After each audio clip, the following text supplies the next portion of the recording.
नमस्कार। दीपावली का त्योहार आ गया है, तो आज हम बात करेंगे महालक्ष्मी माता जी के रहस्य के विषय में। महालक्ष्मी जी की कथा, मनोविज्ञान और पूजन का विज्ञान, जो कि होगा आध्यात्मिक और वैज्ञानिक दृष्टिकोण के साथ। मित्रों, क्या आपने कभी सोचा है क्यों कुछ घरों में धन आता तो है पर टिकता नहीं? क्यों कुछ लोग मेहनत तो बहुत करते हैं लेकिन समृद्धि उनसे कोसों दूर रहती है? आज हम समझेंगे महालक्ष्मी का असली अर्थ, उसका मनोविज्ञान और उसकी पूजा के पीछे छिपा दिव्य विज्ञान। यह कथा है सिर्फ देवी की नहीं, बल्कि हमारे अंतर्मन की यात्रा की भी। पुराणों के अनुसार जब देवता और असुरों ने समुद्र मंथन किया तो 14 रत्न निकले। उनमें से एक थी श्री महालक्ष्मी माता। वह प्रकट हुई सफेद कमल पर विराजमान, हाथों में से सोने के सिक्के और कमल लिए हुए। सभी देवता और दानव उन्हें पाने की इच्छा करने लगे, लेकिन लक्ष्मी जी ने किसी को नहीं चुना जब तक उन्होंने एक बात न देखी। कौन है जो भीतर से शांत, स्थिर और करुणामय है? तभी उनकी दृष्टि पड़ी भगवान विष्णु पर। वह मंथन के बीचों बीच संतुलित, शांत और समर्पित थे। महालक्ष्मी जी ने उन्हें अपना पति चुना। यह कथा केवल देवीय घटना नहीं है, यह मन का विज्ञान है। लक्ष्मी यानी कि धन और ऊर्जा वहीं टिकती है जहां पर विष्णु तत्व यानी संतुलन, करुणा और स्थिरता होती है। लक्ष्मी केवल भौतिक धन की ही देवी नहीं है, वह हमारे भीतर की समृद्धि की प्रतीक है। जब हमारा मन भय, लोभ, असंतोष और असंतुलन से भरा हुआ होता है तो चाहे कितना भी पैसा आ जाए वो टिक नहीं पाता। लेकिन जब भीतर शांति, कृतज्ञता और विश्वास का वातावरण होता है तब लक्ष्मी अपने आप आती है और ठहर जाती है। तो बात करते हैं लक्ष्मी जी के मनोविज्ञान के विषय में आगे। लक्ष्मी कृतज्ञता में खिलती है, अवसाद और अव्यवस्था में नहीं रुकती। उन्हें संतुलन पसंद है, अति भोग या अति त्याग नहीं। इसलिए कहा गया है जहां स्वच्छता, शांति और संतुलन हो वहीं पर लक्ष्मी निवास करती है। मनोवैज्ञानिक रूप से भी यह सिद्ध है, जहां पर स्वच्छता और सुव्यवस्थित वातावरण हो वो हमारे सबकॉन्शियस माइंड को शांत करता है, और जब मन शांत होता है तो निर्णय बेहतर होते हैं और धन का प्रवाह स्थिर रहता है। यही है मां लक्ष्मी चेतना का मनोविज्ञान। अब बात करते हैं महालक्ष्मी जी के पूजन के उस विज्ञान की जिसे हम अक्सर केवल परंपरा समझकर छोड़ देते हैं। दीपावली का पर्व हो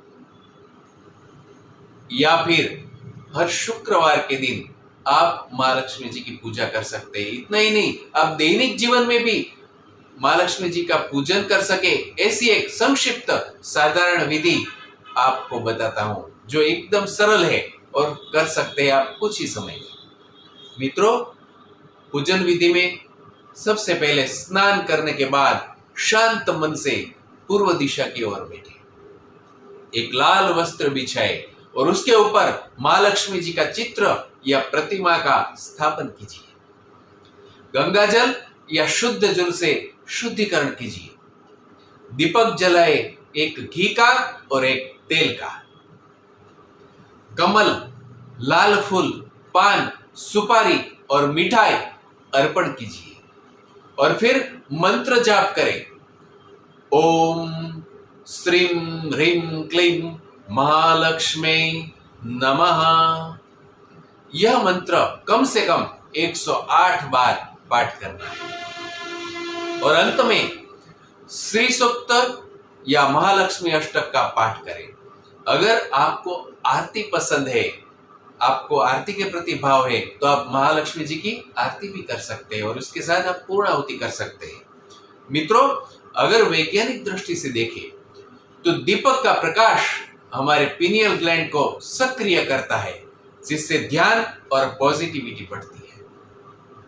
फूल और सुगंध मन को शांत करते हैं और उसके साथ हम मंत्र जाप करते हैं तो मंत्र का कंपन, मंत्र का वाइब्रेशंस हमारे ऊर्जा क्षेत्र को यानी आभा मंडल को, ऑरा फील्ड को शुद्ध करता है और इस स्थिति में मनोबल, आत्मविश्वास और निर्णय शक्ति बढ़ती है और यही तीनों मिलकर धन, शांति और सौभाग्य का एक अदृश्य चक्र बनाते हैं। मित्रों, यही बात अगर हम कुंडलिनी योग के विज्ञान से हम देखें, ध्यान के विज्ञान के माध्यम से देखें, तो हमारे भीतर 7 चक्र होते हैं।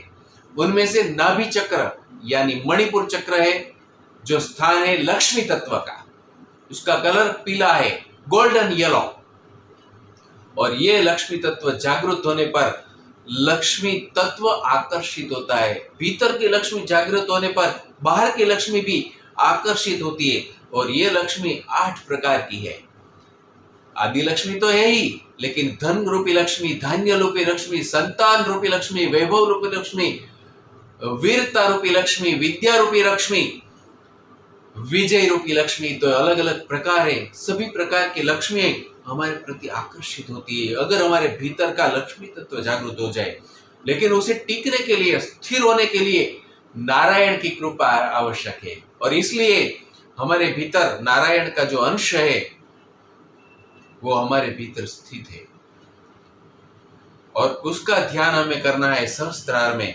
और सहस्त्रार पर नियमित ध्यान से हमारे भीतर परमात्मा की शक्ति बहने लगती है, सभी चक्र पवित्र हो जाते हैं, हमारा आभा मंडल शुद्ध बन जाता है, सशक्त हो जाते हैं, सारे चक्र सशक्त हो जाते हैं, हमारा व्यक्तित्व संपूर्ण संतुलित होता है, हमारी ऊर्जा भी शक्तिमान होती है।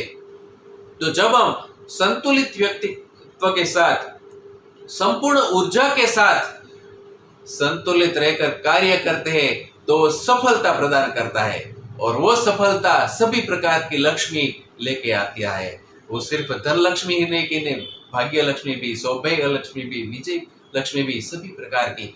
जहाँ नारायण है वहाँ लक्ष्मी है, क्योंकि लक्ष्मी ने नारायण को अपने पति के रूप में वर्ण किया है। तो इसलिए महालक्ष्मी की आराधना केवल बाहर की पूजा नहीं है, वह हमारे भीतर के संतुलन जगाने का साधन है।